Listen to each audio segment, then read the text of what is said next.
নির্বাচন সাধারণভাবে শান্তিপূর্ণ হয়েছে। পুলিশ এবং কেন্দ্রীয় বাহিনী যথেষ্ট ভালো ভূমিকা পালন করেছে।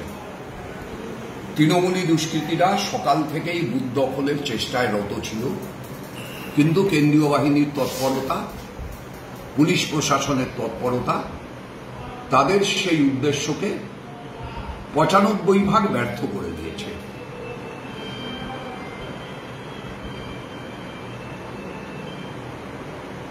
কয়েকটি বুথে কিছু ফলস ভোট তৃণমূল কংগ্রেস করেছে।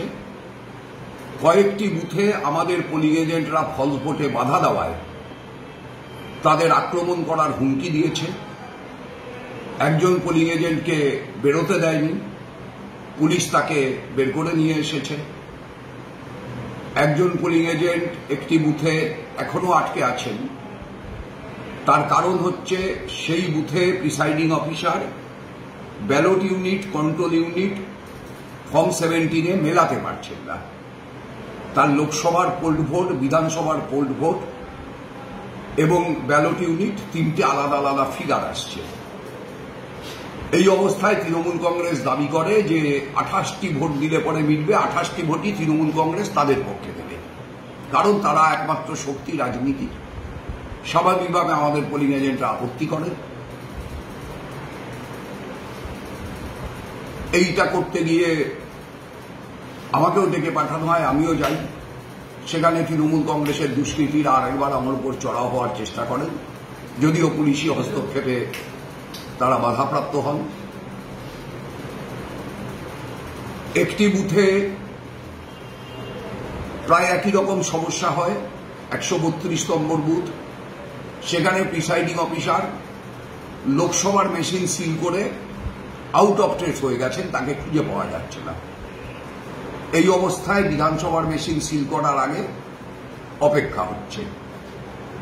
আমাদের পোলিং এজেন্ট সহ সব রাজনৈতিক দলের পোলিং এজেন্ট এবং পোলিং পার্টি, প্রিসাইডিং অফিসার বাদে বাকিরা এবং পুলিশ, কেন্দ্রীয় বাহিনী যারা আছে সকলেই হ্যারাস হচ্ছেন।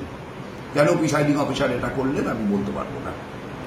তৃণমূল কংগ্রেসের দুষ্কৃতীরা সারা দিন ধরে চেষ্টা করেছে বুথ দখল করবার এবং ব্যাপক হারে ছাপ্পা ভোট দেওয়ার, কিন্তু আমাদের পোলিং এজেন্ট কমরেডরা সাহসের সঙ্গে সেই ছাপ্পা ভোট দেওয়াকে রুখে দিয়েছেন।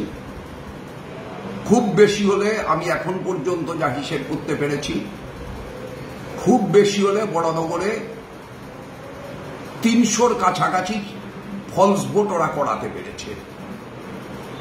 একটা বিধানসভা নির্বাচনে 300 ফলস ভোট দিয়ে জেতা যায় না, এটা তৃণমূল কংগ্রেস 4 তারিখ ফল বেরোলে পরে বুঝতে পারবে। এবং সকাল থেকে এই চেষ্টা ব্যাহত হওয়াতেই ওরা মরিয়া হয়ে যায়, এখানে ওখানে ঘটনা ঘটানোর চেষ্টা করে 2-3 জন কাউন্সিলরের নেতৃত্বে, কিন্তু শেষ পর্যন্ত সেই চেষ্টাও ফলপ্রসূ হয়নি। আমাদের কমরেডরা প্রতিরোধের মেজাজেই ছিলেন, প্রতিরোধের মেজাজেই আছেন, প্রতিরোধের মেজাজেই থাকবেন। আমাদের ভিডিও ভালো লাগলে লাইক এবং শেয়ার করুন। কমেন্ট সেকশনে গিয়ে জানান আপনাদের মতামত। আরও ভিডিও পেতে আমাদের চ্যানেল সাবস্ক্রাইব করুন এবং প্রতি মুহূর্তে খবরের আপডেট পেতে প্রেস করুন বেল আইকন।